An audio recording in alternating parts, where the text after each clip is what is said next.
I was very struck by something that Elon Musk said to you when you interviewed him for your hugely successful podcast. Let's take a look. I was essentially tricked into signing documents for one of my older boys, Xavier. This was before I had really any understanding of what was going on, and we had COVID going on, and so there was a lot of confusion. I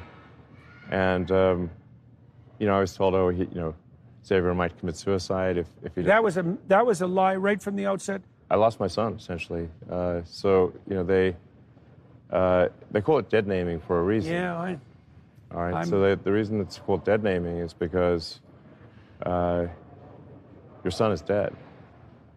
So my son Xavier is dead, killed by the woke mind virus. I mean, I found it was a startling thing to watch that and to hear him say that. And we've watched that kind of human tragedy of his family play out in public because this boy that he had, this son, now identifies in a different way and is very hostile towards him and says so on social media and so on. But what did you feel when Elon Musk, right now, the richest, most successful, and in many ways, most entrepreneurial guy in the world, somebody who is really trying to save the world from itself in many ways through Tesla, through SpaceX, through Neuralink, all these extraordinary things. There he was, just gripped in his own human crisis with his own family because of a mindset which has wrestled his child away from him. Well, that shows you how pervasive the problem is, especially with regards to our current misconceptions of what constitutes identity. And even someone like Elon Musk has a family that falls prey to it. And, you said at the beginning of this interview that I tend to say things that are, let's say, incendiary. So I might as well do that right now.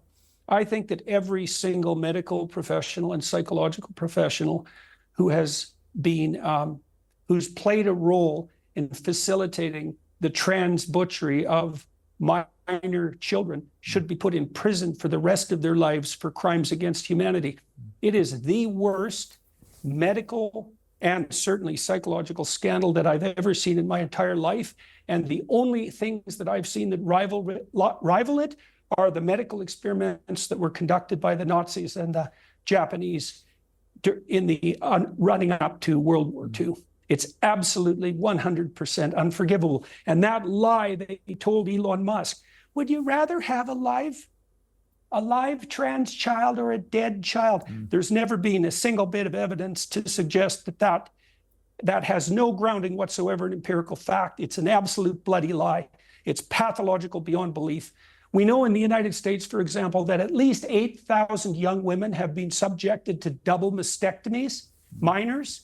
And that's the documentation on the insured medical procedure side. So there's a lot more than that. And I also know that puberty blocking drugs are available outside the medical community in the black and gray market at a much higher rate than is occurring within the medical space. And that the fact of this trans epidemic, which is exactly what it is, it's a psychological epidemic, and the liars say those children are all now free to show their true identity, which is another complete bloody lie.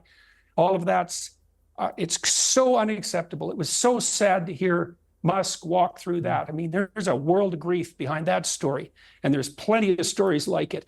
I can't believe as well, I mean, this is one of the things that I hold seriously against the Democrats in the United States, let's say, the Liberals in Canada and the Labour Party in the UK, is that if you people are behind this identity politics and you think that it's a good idea to free up young women in particular to find their true identities as men, there is something seriously sick about you.